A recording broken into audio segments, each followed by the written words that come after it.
కంచిపట్టు చీరల సామ్రాజ్యం తెలుగు ప్రజల షాపింగ్ ప్రపంచం వారాహి సిల్క్స్ కూకట్పల్లిలో ఏప్రిల్ 4న గొప్ప ప్రారంభం. చేస్తున్నాడు మళ్ళీ అనిపించకుండా ఉండటానికన్నా 2 years గ్యాప్ తీసుకుంది బుల్లితెరకు అసలు వద్దు.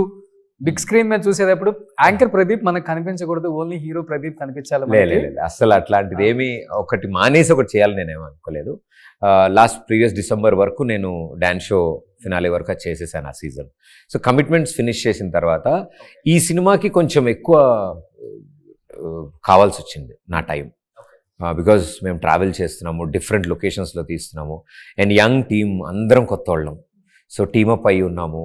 ఏదో నా డేట్స్ వచ్చినప్పుడు నేను షూటింగ్కి వచ్చి నేను చేసుకుని వెళ్ళిపోయే పొజిషన్ అనుకోండి, మిగతా డేట్స్లో నేను టీవీ చేసుకుంటాను. ఇక్కడ అలా కాదు. అంటే 5 days షూట్ చేస్తున్నామంటే దానికి 10 days ముందు ప్రిపరేషన్, లుక్ అండ్ ఫీల్ ఏం చేద్దాము, ఏ లొకేషన్లో తీస్తున్నాము, అక్కడ తీయగలమా లేదా, కండిషన్స్ ఏంటి, పర్మిషన్స్ ఏంటి, డేట్స్ ఏంటి, ఇవన్నీ వి ఆల్ వర్క్ టుగెదర్ అందరం. ఎటువంటి సపోర్ట్ లేకుండా ఇండస్ట్రీకి వచ్చారు. ఈ రోజు ప్రదీప్ మాచిరాజు అంటే కొన్ని పేజీలు ఉన్నాయి చదువుకోవడానికి.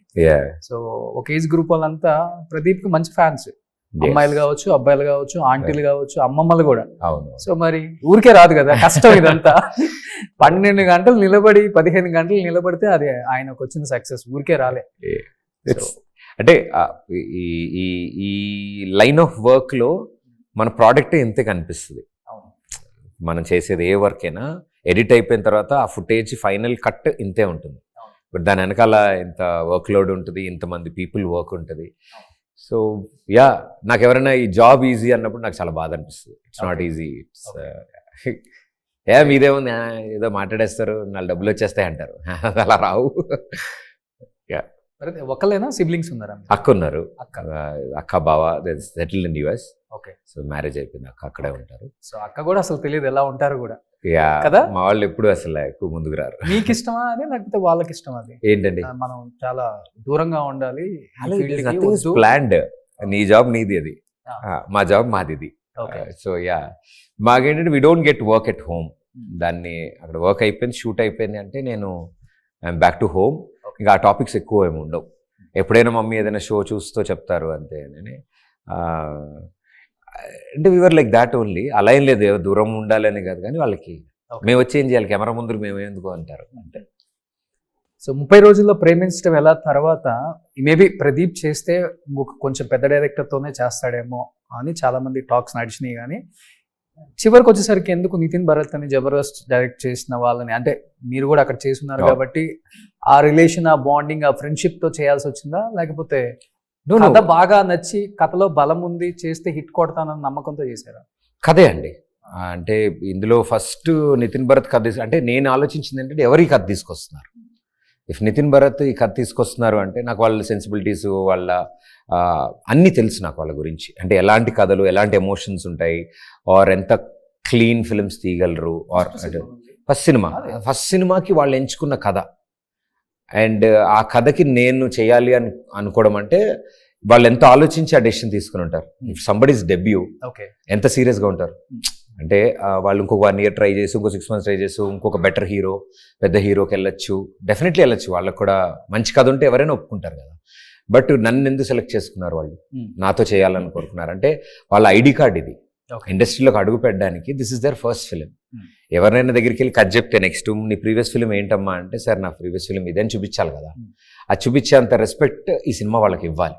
సో ఇన్ని బాధ్యతల మధ్యలో అన్న మనం చేద్దాం, ఈ కథ బాగుంటుంది అన్నప్పుడు I felt really happy. And తెలిసిన వాళ్ళతో సినిమా అంటే పెద్ద డైరెక్టరా చిన్న డైరెక్టరా అని నేను ఆలోచించలేదు.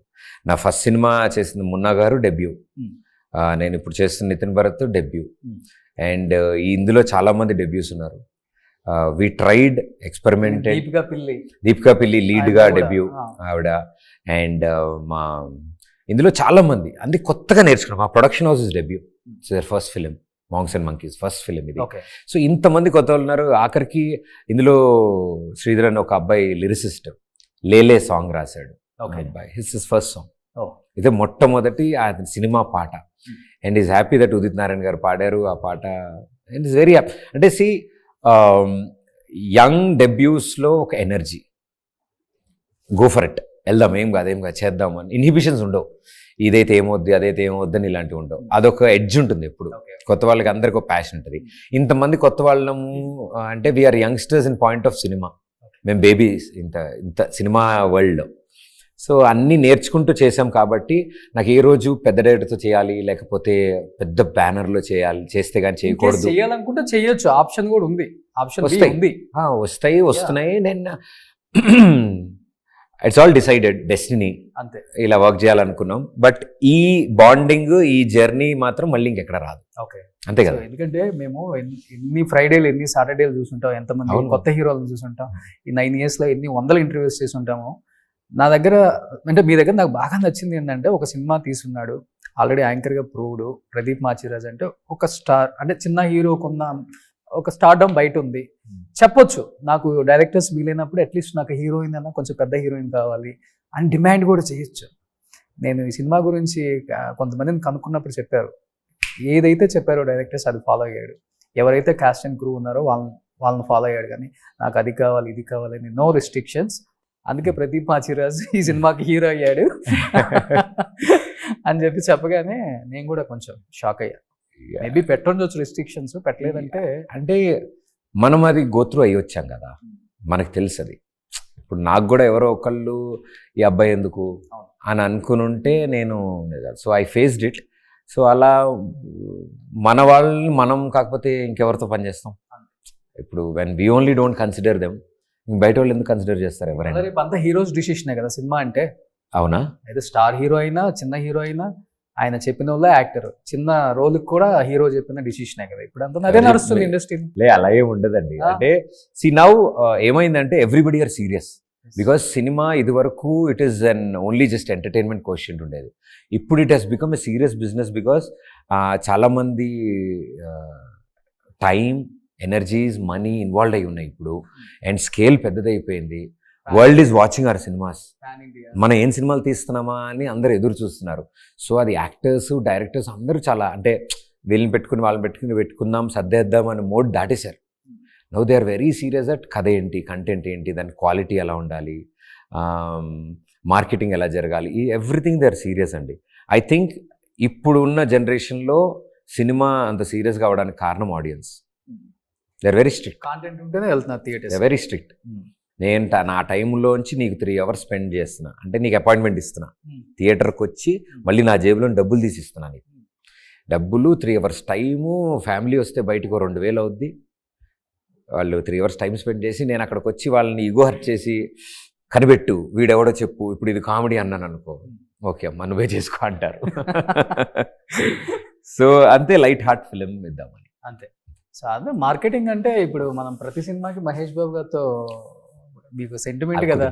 అంటే అది ఆయన మంచితనం, that's a sweetness. First time ఏ ఎనర్జీతో అయితే నేను వెళ్ళి ఎగురుకుంటూ వెళ్ళి చూపించాను పాట, ఇమ్మీడియట్ ఎనర్జీ, సూపర్ అబ్బాయి భలే ఉంది అని, సార్ మీరు లాంచ్ చేయాలి సార్ అని. ఓకే అన్నది. ఈసారి అంతే, ఈసారికి కొత్త సినిమా వచ్చిందా, పాట రెడీయా అన్నారు. రెడీ సార్ అని ఫుల్ వీడియో సాంగ్ ఆయన చూపించాను అన్నమాట ఫస్ట్. సో ఆయన చూడగానే నమ్రత గారు కూడా చూశారు. సో వెరీ హ్యాపీ, భలే ఉంది, భలే పట్టుకొస్తాము పాటలన్నీ అంటారు. And that to his favourite singer Udit Narayan గారు పాడారు. He said I'll do it, no problem.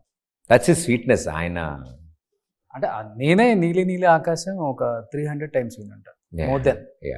So corona time మంచిగా వాకింగ్ చేస్తున్నామంటే ఫీల్ గుడ్ సాంగ్ అనమాట. Once in a life time అది అంతే. మీకైతే లైఫ్ టైంలో అలా నిలబడిపోద్ది.